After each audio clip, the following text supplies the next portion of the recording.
Hello నమస్తే welcome back to my YouTube channel వేసీ paradise. I am Gajavalli Sai Sahithi. ఈరోజు special సొరకాయ పులుసు. దీనినే ఆనపకాయ పులుసు, సొరకాయ దప్పలం, ఆనపకాయ దప్పలం అని ఇలా రకరకాలుగా పిలుచుకుంటూ ఉంటారు. మరి మీరే పేరుతో పిలుస్తారు? కామెంట్ చేసి చెప్పండి. Let's begin the recipe process.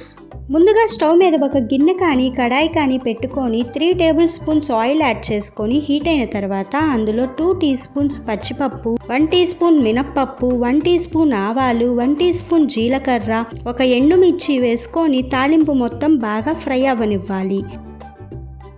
ఇప్పుడు ఇందులో కొంచెం కరివేపాకు, కొద్దిగా ఇంగువ వేసుకొని ఒక్కసారి మిక్స్ చేసుకొని ఇక్కడ చూపిస్తున్న విధంగా కొంచెం పెద్దగా కట్ చేసి ఉంచుకున్న ఒక ఉల్లిపాయ తరుగు వేసుకొని ఇంకొకసారి మిక్స్ చేసుకొని ఇందులో 2 పచ్చిమిర్చిని ఇలా సన్నగా కట్ చేసుకొని యాడ్ చేసుకొని మరొక్కసారి మిక్స్ చేసుకొని ఇలా కొంచెం పెద్దగా కట్ చేసి ఉంచుకున్న సొరకాయ ముక్కలు అప్రాక్సిమేట్గా 150 గ్రామ్స్ సొరకాయ ముక్కలు తీసుకోవాలి.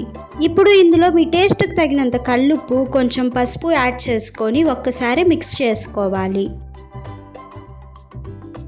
తర్వాత ఇందులో వాటర్ యాడ్ చేసుకోవాలి. ముక్కలు మునిగే అన్ని వాటర్ యాడ్ చేసుకుంటే సరిపోతుంది. ఇప్పుడు మూత పెట్టుకొని సొరకాయ ముక్కలు సాఫ్ట్గా ఉడికే అంతవరకు వెయిట్ చేయాలి. మధ్య మధ్యలో మూత తీసి చెక్ చేసుకుంటూ ఉండాలి. మీడియం టు హై ఫ్లేమ్ మీద మంటని అడ్జస్ట్ చేసుకుంటూ ఈ సొరకాయ ముక్కలను ఉడికించుకోవాలి.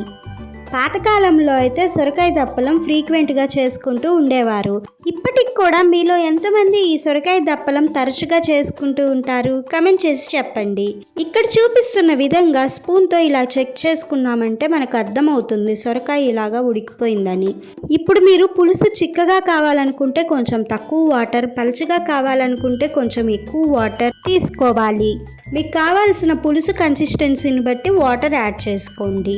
కొంతమందికి పులుసు నీరులాగా కనిపించడం ఇష్టం లేక శనగపిండి కానీ బియ్యపిండి కానీ ఇదే స్టేజ్లో యాడ్ చేసుకుంటూ ఉంటారు. నేనైతే ఇక్కడ యాడ్ చేయట్లేదు, మీకు కావాలనుకుంటే యాడ్ చేసుకోండి. ఇప్పుడు ఇందులో ఒక చిన్న నిమ్మకాయ సైజ్ అంత చింతపండు, మీకు కావాల్సిన స్వీట్నెస్కి తగ్గట్లుగా కొంచెం బెల్లం యాడ్ చేసుకోండి. మీకు స్వీట్ అస్సలు నచ్చకపోతే చిటికెడు బెల్లం యాడ్ చేసుకోండి. ఇప్పుడు ఇందులో మీ స్పైస్ లెవెల్స్కి తగ్గట్లుగా కొంచెం కారం వేసుకొని బాగా మిక్స్ చేసుకొని మూత పెట్టుకొని లో ఫ్లేమ్ మీద ఒక 5 మినిట్స్ అలా వదిలేయాలి. ఇలా చేయటం వల్ల చింతపండులో ఉన్న ట్యాంగీనెస్, బెల్లంలో ఉన్న స్వీట్నెస్ పులుసుకి బాగా పట్టి ఎంతో టేస్టీగా మారుతుంది. 5 మినిట్స్ తర్వాత మూత తీసి ఒక్కసారి మిక్స్ చేసుకొని స్టవ్ ఆఫ్ చేసుకొని కొద్దిగా కొత్తిమీర వేసుకొని మరొక్కసారి మిక్స్ చేసుకున్నామంటే ఎంతో టేస్టీగా ఉండే సొరకాయ పులుసు రెడీ. అన్నంతో తింటే దీని కాంబినేషన్ చాలా బాగుంటుంది.